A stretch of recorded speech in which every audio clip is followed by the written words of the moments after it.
আমাদের কাছে অডিয়েন্স সময় আছে, আমাদের কোনো তাড়া নেই, কিন্তু যেই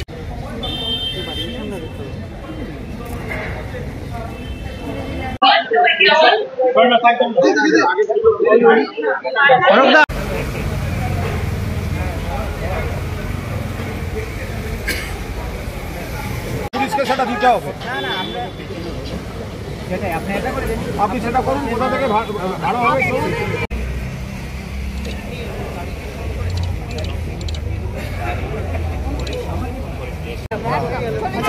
দাদা হয়ে যাবে সবাই। না দাঁড়াও, আমাদের বাকিদের নিতে হবে।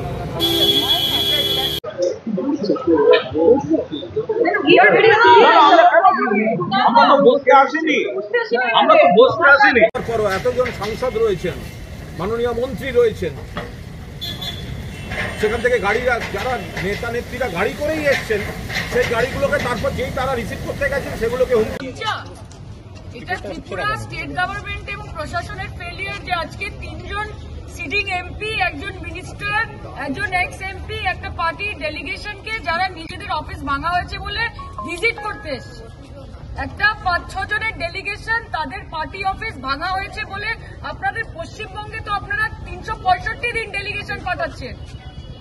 আপনাদের ক্যাবিনেট মিনিস্টার থেকে শুরু করে ইউনিয়ন মিনিস্টার থেকে শুরু করে আপনাদের এমপি এমএলএ কেউ বাদ নেই এবং গভর্নমেন্ট প্রতিনিয়ত তারা যাচ্ছে, গভর্নমেন্ট থেকে তাদেরকে প্রোটোকল দেওয়া হচ্ছে, প্রোটেকশন দেওয়া হচ্ছে। আপনাদের এত কিসের ভয়? আমরা এখানে কি আজ ইলেকশনের জন্য এসেছি না কিসের জন্য এসেছি যে এখানে একটা 6 জনের একটা ডেলিগেশনকে আপনারা পার্টি অফিস অব্দি যেতে দিতে পারছেন না, যে আপনারা ফোন করে করে সব ড্রাইভারদেরকে হুমকি দিচ্ছেন? এত ভয়? এটা থেকেই বোঝা যায় যে মমতা বন্দ্যোপাধ্যায় কত বড় লিডার, তার প্রভাব এবং প্রতাপ কতটা, এবং গণতন্ত্র পশ্চিমবঙ্গে কতটা। যে আপনারা এখানকার ত্রিপুরার লোক থেকে শুরু করে যারা চাকরির জন্য, যারা পড়াশোনার জন্য, যারা চিকিৎসার জন্য পশ্চিমবঙ্গে যাচ্ছে, তাদেরকে আমরা বুকে টেনে নিই, তাদের জন্য সবকিছু ফেলিসিটেট করা হয়।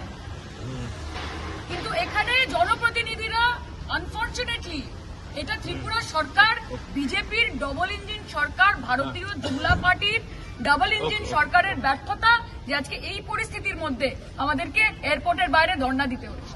জনপ্রতিনিধিদের গাড়ির নিরাপত্তা দিতে পারছে না, সাধারণ মানুষের নিরাপত্তা কি করে দেবে? 4টে গাড়ি আমার ট্যাক্সি না দিতে পুলিশ ওয়েট করতে বলেছেন, ওয়েট করছি।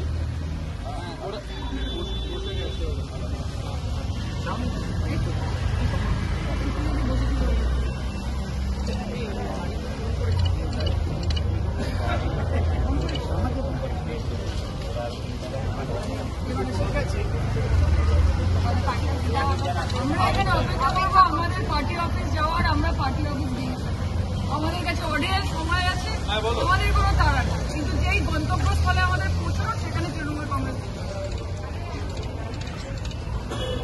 হয়েছে। আমরা পরিষ্কার বলছি, আমাদের গাড়িগুলো এখানে এসেছিল, গাড়িগুলোকে হুমকি দিয়ে তাড়িয়ে দেওয়া হয়েছে। এবার একটি মাত্র গাড়ি আছে, এবার এখানে তো প্রিপেড ট্যাক্সি আছে, এটা তো জনগণের, সেটার টাকা দিয়ে বুক করতে গেছিল, সেটা পর্যন্ত করতে দিচ্ছে না, ইনস্ট্রাকশন আছে তৃণমূলকে দেওয়া হবে না। তো তাহলে আমরা পুলিশকে বলেছি যে প্রিপেড ট্যাক্সি তো জনগণের, আমরা তো পয়সা দিয়ে যাবো, তো আমরা ওখানে বুক করছি, গাড়ি আনুন, পুলিশ সেটা দেখুক। যদি গাড়ি নিয়ে আটকাবার চেষ্টা করেন, আমরা আনবো, কি আছে, 1 ঘন্টা লাগবে, 8 ঘন্টা দাঁড়িয়ে আছে, অলরেডি 8 ঘন্টা দাঁড়িয়ে আছে। সমস্ত জানাবার পরও এতজন সাংসদ রয়েছেন, মাননীয় মন্ত্রী রয়েছেন, সেখান থেকে গাড়িরা যারা নেতা নেত্রীরা গাড়ি করেই এসছেন, সেই গাড়িগুলোকে তারপর যেই তারা রিসিভ করতে গেছেন সেগুলোকে হুমকি দিয়ে তাড়িয়ে দেওয়া হয়েছে। নেতারা যখন বাংলায় যান, সিঙ্গেল ইঞ্জিনের তফাৎ, সবাই সসম্মানে অবাধে ঘুরে বেড়াতে পারেন, আর আমরা এখানে এলে আমাদের গাড়িকে তাড়িয়ে দেওয়া হয়, প্রিপেড ট্যাক্সির বুথকে বলে দেওয়া হয় ট্যাক্সি না দিতে, পুলিশ ওয়েট করতে বলেছেন, ওয়েট করছি। খুবই দুঃখজনক ঘটনা, যেটা বিজেপির নেতারা এত গলা বাজিয়ে পশ্চিমবঙ্গের বুকে গিয়ে বলে পশ্চিমবঙ্গ নাকি সেফ নয়, কিন্তু আজকে আমরা দেখলাম ত্রিপুরায় এসে 1.5 ঘন্টা ধরে বসে আছি, এখান থেকে গাড়ি পাচ্ছি না, আমরা টাকা দিচ্ছি, টাকা দিয়েও গাড়ি পাচ্ছি না, এবং যে গাড়িগুলোকে বুকিং করে নিয়ে আসা হচ্ছে আমরা দেখছি সেখানেও হুমকি দিচ্ছে বিজেপির প্রভাবশালী নেতারা কিংবা বিজেপির জনপ্রতিনিধিরা, কেউ না কেউ তো তাদেরকে ধমকি দিচ্ছে, যার জন্য তারা গাড়ি নিয়ে আসতে ভয় পাচ্ছে। আমি বলতে চাইছি যে আপনারা একবার পশ্চিমবঙ্গে আসুন, মাননীয় মুখ্যমন্ত্রী মমতা বন্দ্যোপাধ্যায় সরকার কিভাবে চালাচ্ছেন দেখতে পাবেন। সমস্ত রকমের ঝান্ডা নিয়ে যারা গাড়ি বুকিং করতে যায় নির্দ্বিধায় তারা গাড়ি বুকিং করে যে কোনো জায়গায় তারা পশ্চিমবঙ্গে যে কোনো জায়গায় ঘোরাফেরা করতে পারে, কিন্তু যেখানে ডাবল ইঞ্জিনের সরকার, বিজেপির সরকার, সেখানে আমার মতো একজন জনপ্রতিনিধি আমি পর্যন্ত একটা গাড়ি পাচ্ছি না, আমি নিজে টাকা দিয়ে একটা গাড়ি রিজার্ভ করতে পারছি না, অটো রিজার্ভ করতে পারছি না। মানে কেমন একটা সরকার চলছে। পশ্চিমবঙ্গের মানুষ খুব ভালো আছি, শান্তিতে আছি। যারা বিজেপির নেতারা পশ্চিমবঙ্গে গলাবাজি করেন, ত্রিপুরায় এসে আপনারা গলাবাজি করুন, তারপরে আমরা আপনাদের জবাব দেব। त्रिपुरा में हमारे ऑल इंडिया तृणमूल कांग्रेस का डेलीगेशन अभी पहुंचा है, जहां पे 3 सिटिंग एमपी है, एक कैबिनेट मिनिस्टर है, एक्स एमपी है। और ऐसे हालात त्रिपुरा के डबल इंजन सरकार ने यहाँ पे बना के रखा है कि हम एयरपोर्ट से बाहर नहीं निकल पा रहे, क्योंकि जो गाड़ी के ड्राइवर्स हैं उनको फोन करके डराया गया है, धमकाया गया है, ताकि हमको वो लेके हमारे ऑफिस तक ना पहुंच सके। ये त्रिपुरा सरकार, त्रिपुरा पुलिस एडमिनिस्ट्रेशन सबका फेलियर है कि आज यहाँ पे हम सबको आके धरना देना पड़ रहा है।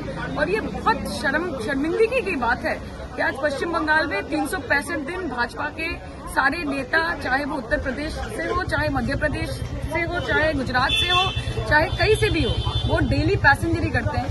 उनको फुल ऑन प्रोटोकॉल दिया जाता है, उनके लिए पुलिस की व्यवस्था लागू की जाती है। लेकिन आज यहाँ पे महिलाएं उपस्थित है, यहाँ पे सिटिंग एमपीज उपस्थित है, पर पुलिस हमें बोल रही है कि हमारे साथ सहयोग कीजिए। और कैसे सहयोग कीजिए? आप चुप रहे कि हमारे साथ कोऑपरेट कीजिए। तो तृणमूल कांग्रेस यहाँ पे चुप बैठने के लिए आई नहीं है। हमारे पार्टी ऑफिस को कल तोड़ा गया है, वैंडलिज्म किया गया है। हम वहाँ पहुंचेंगे, जैसे भी वो पहुंचेंगे। मुझे नहीं लगता कि कोई भी ताकत ऐसी है जो ममता बनर्जी और उनकी टीम को रोक सकती है। A 6-member delegation of All India Trinamool Congress consisting of 3 sitting members of parliament and a cabinet minister of Bengal arrived today in Agartala because yesterday our office was violently attacked, our posters were torn, our property was damaged. I am shocked that we have come to Tripura today this morning from Calcutta. All the cars we had arranged for our pickup to take us to our office for a press meet has been intimidated. They have been put under pressure, and right now we are without any vehicle. Where a cabinet minister has come with due intimation, there should have been a government-to-government protocol car. Why is that car not there? I am not at all surprised because Bharatiya Janata Party, their DNA has violence, their DNA has dictatorship, their DNA has anarchy. Today, to attack any party's office is against the basic tenets of democracy. It's a murder of democracy. We will not stand for it. Car or no car, we are going to walk to our office. যে গাড়িগুলি এসেছিল আমরা নামার পরেই খবর পাচ্ছি তার একটি গাড়ি আছে, কিছু লোক নানা রকম হুমকি ইত্যাদি করে 3টি ড্রাইভার এবং গাড়ি সেখান থেকে সরিয়ে দিয়েছে। এবার একটি মাত্র গাড়ি আছে। এবার পুলিশ প্রশাসনের বক্তব্য হচ্ছে একবারে যেতে হবে, 2টো ট্রিপ করলে হবে না। এবার মানে যে বাধ্যতামূলক পরিস্থিতিটা তৈরি করা হচ্ছে সেটা হচ্ছে গাড়িগুলোকে তাড়িয়ে দেওয়া হলো, গাড়িগুলোকে ভয় দেখানো হলো, গাড়িগুলোকে হুমকি দেওয়া হলো, চারপাশের কাউকে গাড়ি বা অটো দিতে দেওয়া হচ্ছে না। এবার আমাদের কাছে একটি গাড়ি আছে, 3টি গাড়িকে হুমকি দিয়ে ফেরত পাঠানো হয়েছে।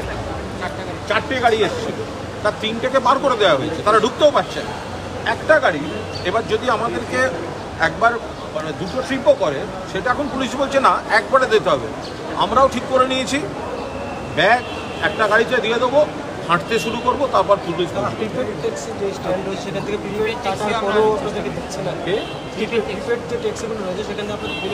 ওটা তো পুরো দস্তুর। আমরা বলছি এইটাই হচ্ছে বাংলার সঙ্গে ত্রিপুরার তফাৎ। বাংলায় বিজেপির কোনো নেতা ত্রিপুরা থেকে গেলে অবাধে সব জায়গায় ঘুরে বেড়াতে পারেন, আর এখানে গতবার দেখেছি মারধর, আর এবার দেখছি যে বন্ধ করে দেয়া হচ্ছে। যে অফিসে ভাঙচুর হচ্ছে সেটা দেখতে এলে গাড়ি অটো স্ট্যান্ড যেতে চায়, আসতে দেবে না। গাড়ি এসে গেছে, তাদেরকে সরিয়ে তাড়িয়ে দেওয়া হয়েছে। এবার বলছে একটা গাড়ি আছে, সে ট্রিপ করতে পারবে না, যেতে হবে সব একসঙ্গে। তা একসঙ্গে এতজন আমরা যাবো কি করে? আমরা হাঁটবো রাস্তায়। এবার বাকি পুলিশের দায়িত্ব, যদি এখানে বাকি কেউ মারধর করে তারপর দেখা যাবে, পুলিশ বুঝবে। এটা আমি আপনাদের মনে করিয়ে দিতে চাই, আমরা যখন ত্রিপুরাতে বিগত বিধানসভার নির্বাচনে কাজ করতে আসলাম মমতা বন্দ্যোপাধ্যায়ের হয়ে, এটা ভুলবেন না যে একটা মানুষ আমাদেরকে দফতর দিতে চাইছিল না, আমাদের অফিস ছিল না 2 বছর। এই ধরনের সন্ত্রাস বিজেপি করেছিল। It took us 2 years to get an office space.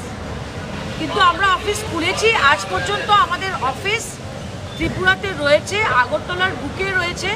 And we are shocked যে একটা গণতান্ত্রিক দেশে এইভাবে একটা দলের অফিসকে ভাঙচুর করেছে।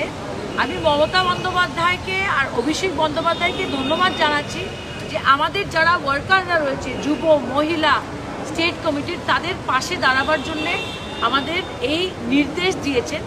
এবং আমরা বিজেপিকে বলতে চাই, আমরা সাংবাদিক বন্ধুদের প্রেস মিটের সময় দিয়েছিলাম অফিসে 12:30টার সময়। আমরা হেঁটে যাই আর যেভাবেই যাই, আমরা আমাদের অফিসে যাবই, দেখি আমাদেরকে আটকায়।